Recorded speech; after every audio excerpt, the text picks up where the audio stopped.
Oi, gente, tudo bem? Estou aqui hoje para falar de mais um livro. E esse livro ele é um livro muito esperado para todo mundo. É a sequência de Sangue e Cinzas, que vai ser lançado agora em maio pela Galera Record, na versão português, né? O nome do livro em português, né, traduzindo, é Um Reino de Carne e Fogo. E esse livro é um camalhaço bem grande, então esse livro tem vários pontos altos. Me desculpem se o vídeo ficar muito grande, porque o de Sangue e Cinzas deu quase 30 minutos. Eu vou tentar ser um pouquinho mais sucinta nas coisas que brilharam meus olhos nesse livro. Primeiro eu vou começar com as cores. Primeiro de tudo, na verdade, eu quero pedir pra quem não se inscreveu no meu canal, por favor, se inscreva. Não custa nada, é rapidinho, me ajuda bastante. Primeiro eu vou começar falando das coisas que eu achei ruim, assim, no livro. Primeiro, a gente termina o primeiro livro com o Castel, né, o escuro, né, o príncipe de Atlântia, dizendo, né, sequestrando a Pop e tal, e dizendo pra ela que ele vai casar com ela. Lembrando que todo esse arranjo de casamento é pro Castel conseguir salvar o irmão dele, que tá sendo cativo, sendo a bolsa de sangue, né, do rei e da rainha lá, lembrando que é uma história meio que de vampiros. E a ideia da Pop, né, tá nesse casamento, é uma forma da Pop resgatar também o irmão dela, que já é um vampiro.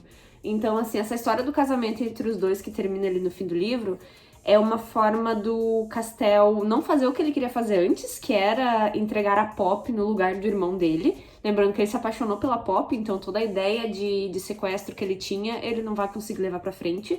Então a forma dele proteger a Pop é se casando com ela, e no caso, mostrando pro rei e pra rainha que ele tem querendo ou não, a pessoa mais importante do reino com ele, mas ele gosta dela, e ela gosta dele. E aí a gente entra já nas coisas que esse segundo livro já acabaram me irritando um pouco, que é... A gente passa, né, o segundo livro ali, a Pop tentando entender que história é essa de casamento, tentando entender se vai ser bom pra ela, se ela vai aceitar, se ela não aceitar, o que vai acontecer.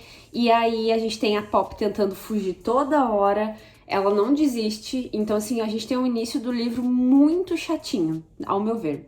Cheio de briguinhas entre eles, desnecessárias. A gente tem no primeiro livro um Castel que adora o fato dela ser violento, o fato dela dizer que sempre vai esfaquear ele, e ela esfaquear de verdade, mas no início do segundo livro isso é extremamente excessivo. São várias e várias páginas da mesma coisa que eu acho que não tinha necessidade, sabe? Acho que poderia dar uma segurada. Então isso me incomodou um pouquinho, assim, nas primeiras páginas. Teve muita briguinha entre eles que não leva pra lugar nenhum.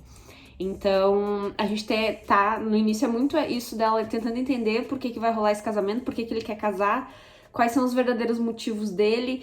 E eu já vou já de cara, né? Os dois já se amam desde o primeiro livro, mas nenhum dos dois admite que se amam. Tendo que o acordo deles do casamento é: não, a gente vai casar pra tentar resgatar os nossos irmãos e depois Pop tu pode seguir o teu caminho. Primeiro, o Castel não vai deixar ela seguir o caminho dela porque ama ele, ele ama ela, e ela não quer seguir o caminho dela, ela quer casar e continuar casado, porque os dois se amam, mas nenhum dos dois consegue, parece, falar a palavra. Isso é uma das coisas que mais me irritou o livro todo. Gente, são 900 e poucas páginas dos dois não conseguindo falar que se gostam. É tipo, ela, cada vez que ele se abre pra ela, ou ela se abre pra ele, que tu pensa que o negócio vai andar, é uma frasezinha muda e ela já fica meio assim: tá, ele só tá me usando mesmo pra ter o irmão dele, mas eu vou aceitar porque eu também tô usando ele só pra ter o meu irmão de volta. Tipo, nenhum dos dois admite o sentimento. Isso acontece, assim, 90% do livro. 95% do livro, eu vou dizer. E é extremamente irritante. Aí, né, a gente tem um Castel 100% apaixonado, fofo, maravilhoso, sensual. E ele faz já uma coisa assim no início do livro, já que tu já te fica, meu Deus do céu, que um dos lobos, né, lembrando que tem os ascendidos, que são vampiros, tem os pessoal de Atlântia, que é o Castel, né, e o povo dele, que são vampiros, mas são vampiros do bem, que se alimentam só de próprias pessoas da sua espécie, com consentimento. Então geralmente acontece isso entre relacionamentos, né, alimentação do sangue. E a gente tem os lobos, né, que foram criados assim para ter um vínculo com o pessoal de Atlântia. Tanto que o Castel, ele tem um lobo vinculado com ele, que é o Kyrian, que a gente, né, conhece ele um pouquinho no primeiro livro, mas no segundo o Kyrian aparece muito mais e ele é extremamente importante para a história. E aí a gente tem outros lobos. Só que ninguém ninguém confia em ter a donzela junto ali com a Atlântida e com os lobos, porque a donzela é uma das pessoas mais importantes para aquele rei e para aquela rainha que ficam criando vampiros. Então, lembrando que a donzela do primeiro livro era, né, é uma peça importante na troca ali dos irmãos pra Atlântida. Então, muita gente não entende como assim o Castel quer casar com essa mulher, sendo que há poucos dias a gente queria matar ela, sendo que há poucos dias a gente ia trocar ela pelo irmão dele. Então, essas pessoas, o povo dele não aceita ela. E tanto que um dos lobos fala mal dela, fala, essa vadia com essa cicatriz, lembrando que a Pop tem cicatriz no olho. O Castel simplesmente levanta e arranca o coração do homem com a mão. Então essa foi uma coisa que eu olhei assim e fiquei, gente do céu, esse homem é tudo, né? Ele falou, nunca vou deixar ninguém te insultar. E tipo, mano, como é que isso não dá na cara que tu tá apaixonado pela pessoa, né? Só admite. Então assim, essa enrolação do início me incomodou um pouquinho, mas o Castel passa o livro todo sendo 100% perfeito, tirando a parte que ele não admite os sentimentos dele. Um ponto alto pra mim na história foi a entrada de novos personagens. E aí a gente tem o Alastir entrando, se eu não me engano. Ele é um lobo, um dos mais antigos lobos. E ele é tipo como se fosse um avô do Castel, né? Que ele é um dos lobos que são tipo o braço direito do rei e da rainha de Atlântida. Lembrando que o pessoal de Atlântida é a pessoa do bem, né? Então a gente tem, né, o Castel agora, ele tá tentando voltar pra Atlântida. Lembra que ele ia sequestrar a donzela e levar ela pros Ascendidos pra trocar pelo irmão dele? Então ele não vai fazer mais isso. Então ele quer casar com a donzela, eles precisam casar, no caso, em terras de Atlântida. Então agora eles, né, vão fazer essa peregrinação aí lá pras terras do Castel. E aí a gente tem o Alastir chegando ali onde eles estão, né? Ele saiu lá de Atlântida e veio até onde o príncipe e a donzela estão. Só que rola todo um, tipo, donzela, eu sei que você quer me esfaquear sempre, mas eu só te peço pra, por favor, perto do Alastir, fica quieta, não fala nada. Então foi a primeira vez, assim, que eu vi o Castel com medo, sendo que o cara é, tipo, um avô pra ele. Então, assim, no início eu fiquei meio assim com a chegada desse Alastir, mas ele parece ser uma boa pessoa e tal. Eu acho que isso muda um pouquinho mais pra frente. Se não mudar nesse livro, acho que muda no próximo, porque eu acho que o Castel não ia ficar meio assim, sem motivo. Então a gente tem a entrada desse Alastir, a gente tem a entrada da irmã do Kyrian. Exatamente, eu adorei ela, a personagem parece ser super legal. A gente tem a entrada também do pai do Kyrian. Então a gente tem, né, a entrada de novos personagens. Duas coisas que acontecem bastante no livro, que, né, se repete, é que os lobos estão começando a sentir um cheiro estranho na Pop, né, e o Castel também. Um cheiro no sangue dela, como se ela tivesse... É engraçado porque o Kyrian diz que ela tem cheiro de morte, e ela fica toda ofendida. Aí depois ele vai lá e diz, não, você tem cheiro de velho, tipo, como assim? E aí durante o livro a gente vai entendendo, né, que é o sangue dela que tem cheiro de velho, um cheiro poderoso, né? Então, isso é uma coisa que os lobos começam a sentir o cheiro estranho nela, e a outra coisa é que os lobos, toda vez que eles vão encostar ela, eles sentem um choque. Então, tem alguma conexão ali com os lobos que até então parece ser, né, eles não entendem muito bem o que tá acontecendo, mas acontece. Então, cada vez que ela encosta num lobo, alguma coisa, o lobo meio que pausa, assim, porque ele sente alguma coisa. E eles estão começando a sentir esse cheiro diferente nela, não é? Um cheiro diferente no sangue dela. E a terceira coisa que acontece muito também é a Pop... Lembra que a Pop, ela tem poderes? Os poderes dela, primeiro ela tinha que encostar na pessoa pra sentir os sentimentos da pessoa. Raiva, luto, tristeza, alegria. Depois de um tempo, ela não precisava mais encostar na pessoa, que ela já conseguia abrir os sentidos e sentir o que as pessoas estavam sentindo. Isso no primeiro livro. No segundo livro, começa a mudar muito esses poderes dela. Isso é legal porque me dá que a personagem tá evoluindo, tá crescendo. Tem um desenvolvimento muito bacana dos poderes dela. Ela começa, mais assim adiante do livro, a brilhar cada vez que ela toca nas pessoas pra curar. E agora, lembra que antes ela curava, ela conseguia curar a dor das pessoas, né? Ela encostava, se a pessoa tava sofrendo com algum tipo de dor, ela conseguia curar. Nesse livro, o poder dela evoluiu tanto que se a pessoa tá machucada, alguma coisa, ela cura a pessoa. Se tu tá com as pernas quebradas, ela não vai tirar sua tua dor. Ela vai botar tuas pernas no lugar e cada vez que ela faz isso, ela começa a brilhar. Isso nunca aconteceu, então os poderes dela estão evoluindo, ela não sabe por quê. E aí no primeiro livro ali a gente descobriu, né, que ela tem metade do sangue dela é Atlântida, Por isso que o Castel, acho que fez mais ainda com que ele não entregasse ela pros Ascendidos, né? Não fizesse aquela troca de resgate entre irmãos. Porque quando ele mordeu, ela sentiu que o sangue dela era do povo dele, pelo menos metade. Então, né, ela não queria entregar. Se ela já tava brigando com eles pelo povo, ele não ia entregar ela, que querendo ou não é o povo dele também. E aí parece que cada vez que ela vai chegando perto de Atlântida, os poderes dela começam a florar e ficar diferente. Ela brilha, ela cura pernas, muda bastante. E isso me mostrou uma evolução, assim, nela como personagem, que eu achei bem legal. Acho que uma coisa que não faltou, assim, da metade do livro pra frente foi guerra e conflitos. Teve luta com os Cravens quando ela tentou fugir do Castel, porque ela passou toda a primeira parte do livro tentando fugir dele. E aí teve uma hora que eles encontraram os Cravens, tiveram que lutar com os Cravens. Teve 2 conflitos bem grandes com os Ascendidos que foram atrás dela. Graças a Deus eles saíram ali vitoriosos, né? Teve uma situação da Poppy quase se degolando pra parar a guerra que tava acontecendo ali. Então, não faltou, eu acho, assim, cenas de ação no livro. Mas no início foi bem maçante. Nesse livro a gente começa a conhecer um pouquinho mais sobre o reino do Castel, né, que é a Atlântida, que é, né, metade do sangue da Poppy vem daí. Eles são um povo mais, vamos dizer assim, tecnológico, eles têm chuveiro com água quente saindo, enquanto o reino onde a Poppy morava... Lembrando que Poppy e Donzalé é a mesma coisa. O reino do Castel é um reino, vamos dizer assim, muito mais tecnológico. Eles têm chuveiro com água corrente, quente. E onde a Poppy morava, o reino que ela morava, era banho em banheira ainda, onde esquentavam a água na fogueira. Então, assim, ela não consegue acreditar que existe um chuveiro. Ela fala, eu tenho que tomar banho de banheira em pé. Tipo, ela ainda não consegue identificar como é que funciona. Então, aos poucos a gente vai conhecendo um pouquinho do reinado dele, sem ter chegado lá. E parece ser um reino, assim, muito legal, é um reino com várias estações, né? Não é sempre frio, sempre quente. Então, a gente começa a desenvolver um pouquinho mais o reino na nossa cabeça também. O livro todo rola muito sexo, romance entre a Poppy e o Castel, e ambos fingindo. Eles, tipo, vamos fingir que nós somos o que a gente era no primeiro livro, sem saber que ela estava sendo raptada. Que o Castel era o Hank, né, o segurança dela, que tava conquistando ali e que ela era a Poppy. Então eles transam, tem romance, altas coisas, mas nenhum dos dois quer admitir o que sente e isso é extremamente irritante. Mas as partes do Hot são muito bem desenvolvidas, essa autora escreve muito bem. Uma outra coisa muito legal, assim, pra mim, um dos pontos mais altos do livro é o Castel tá com sede, né, de sangue, ele é um Atlântida.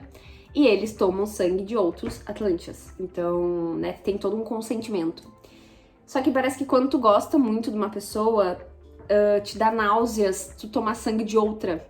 É tipo assim, tu só consegue tomar sangue da pessoa que tu ama, vamos dizer assim.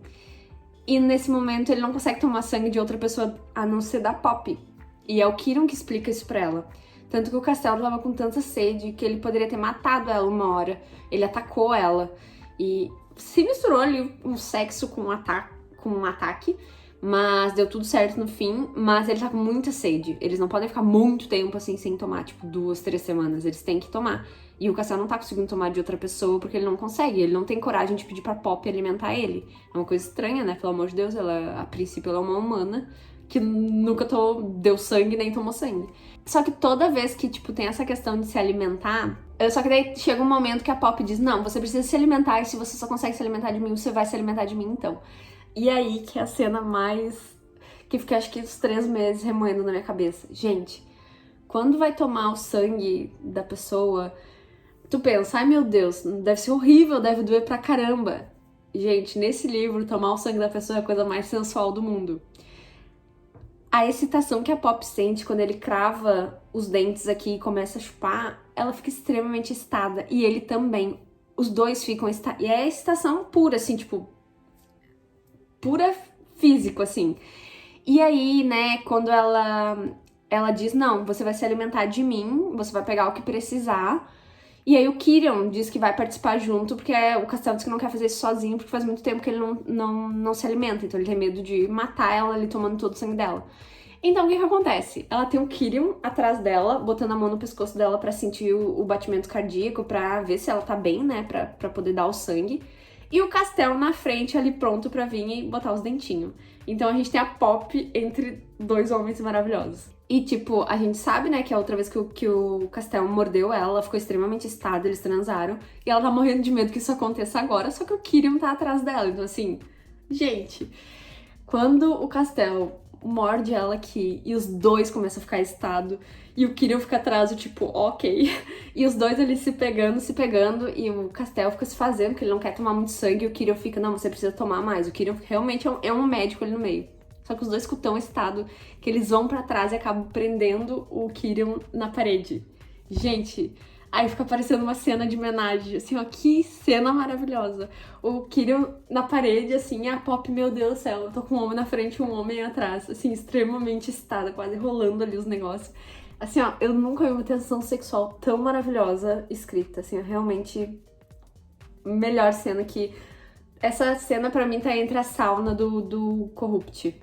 Maravilhosa. Aí outro ponto, né? Como se não bastasse, a gente já tem uma cena maravilhosa dos três ali junto, existe, né, vamos dizer assim, uma tradição em Atlântia que o príncipe ou o rei, né, ou qualquer um, se não me engano, da população, o Castel, ele é vinculado com o Kirion, que é um lobo. Então, o lobo tá ali pra dar a vida pelo Castel, né? Ele tem que salvar o Castel de tudo. Então, eles são vinculados. Tem uma tradição que, se um deles casar, eles têm que fazer o que se chama de união, que é uma troca de sangue entre os três, mas que pode virar uma coisa muito íntima, muito sexual. Então, a gente tem a Pop descobrindo que, se ela casar com o Castel, a tradição espera que ela transe com o Kirion também, os três junto.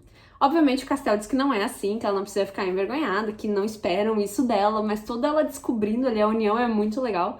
E sinceramente vou esperar que os próximos livros isso aconteça, porque eu já gostei da cena do tomando sangue, imagina ali da união. Acho que vai ficar bem legal. E é engraçado porque a Pop, ela é, né, experiência zero com sexo. Eu fui começar a ter algo ali com o Castel. Então tudo em relação a isso é muito engraçado. E o Castel fica folgando nela demais. Do tipo, tu quer, né, safadinha? Não esperava isso de você, hein, donzela. E, tipo, é muito legal. A gente tem algumas informações também, mais pro fim do livro, assim. A duquesa, aquela que cuidava da Pop no primeiro livro, no fim do livro ali, ela vai atrás da Pop. Ela e os Ascendidos, tem meio que uma guerra lá. E a Pop até acaba matando ela. Mas antes dela morrer, ela diz pra Pop que a Pop é neta da rainha dos Ascendidos, né? Dos vampiros. Então a Pop não faz ideia se isso é verdade ou não. E aí ela fica matutando isso durante o livro. Então a gente até então não sabe se é verdade ou não. A gente também tem uma coisa muito importante no final do livro, que é eles chegando em Atlântia. Então a Pop, o Castel, todo mundo tá chegando lá. E a primeira coisa que acontece é a Pop cair numa armadilha. Um dos lobos filhotinho, infantil, convidam ela pra conhecer uma cripta, tipo um túmulo dos deuses lá, um templo. E a Pop vai sozinha com esse lobo. E esse lobo some, e quando ela entra dentro do templo tem um monte de gente lá. Deve ter umas 10 pessoas segurando armas. Enquanto isso, o Castel tá indo fazer outras coisas lá em Atlântida. Ele chegou na terra dele, mas já tem gente chamando ele. E aí, gente, as pessoas que estão no templo começam a tocar pedras nela e dizer que eles não querem um devorador de almas em Atlântida. Lembra que eu falei que a vida dela corre risco, que o povo dele não vai aceitar ela? Dito e feito. Ela chegou lá, eles começaram a tocar pedra nela, chamar ela de prostituta e que eles iam matar ela ali no templo. Então ela caiu numa armadilha. Aquele lobo que convidou ela pra ir até ali e sumiu, fazia parte dessa armadilha. Só que lembra que eu falei que os poderes da Pop estão se desenvolvendo? A Pop não consegue mais só abrir os sentidos e ela não cura mais só as pessoas. Ela também consegue matar as pessoas. Algum poder dela se desenvolveu ali que, enquanto eles davam pedrada e ela tava quase morrendo, ela se estressou tanto que algo saiu dela e matou todo mundo que tava ali, dentro daquele templo. Então, do nada, a gente tem uma imagem maravilhosa de sangue, gente esquartejada, né, desintegrada dentro de um templo. Imagina o templo todo branco, manchado de sangue, porque ela conseguiu matar todos eles sem saber como ela fez isso.